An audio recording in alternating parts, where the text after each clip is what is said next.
po, sir. Good morning. Ubit po. Aba, on the way na po ako. Pahintay lang po ako. Sige po, no problem. Okay, sir. Salamat po. Apo, salamat po, sir. Yun, mga paps, at meron tayong booking. At ngayon nga ay ating pupuntahan.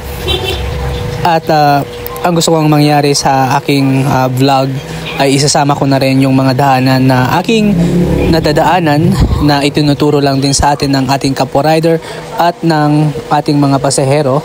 Yung mga daanan na kalimitan na hindi tinuturo ni Waze, pero ito yung pinakamabilis na daan. Sigurado hindi masasayang ang oras mo dito, mga paps. Kaya naman, tara na, pick upin na natin yung ating pasahero.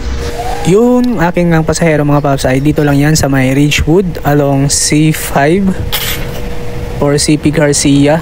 At dito yan sa bandang Taguig, mga paps. At kung sakali na napanood mo na ang video na ito at may pick up ka dito, ay hindi ka na mahihirapan na sundan yung daanan na ating ibabahagi.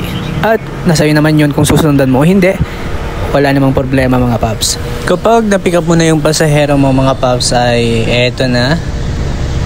Pabalik na tayo. At ang gagawin lang natin dyan ay diretsuhin mo lang ito, mga paps, hanggang marating mo yung Shell.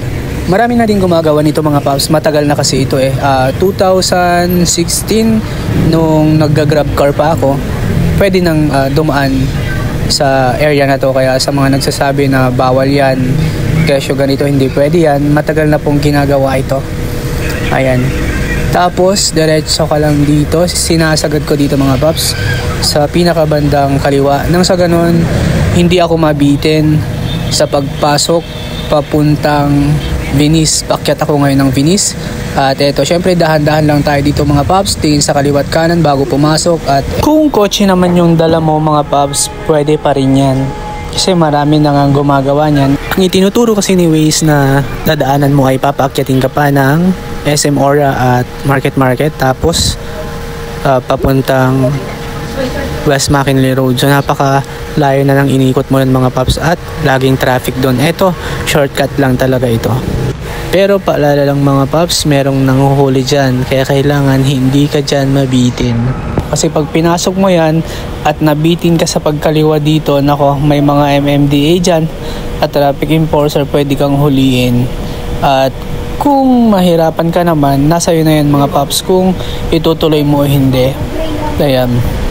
At ito na nga, yung pasahero ko ay papuntang West McKinley sa may Telus. Likod lang yan ng McDonald's.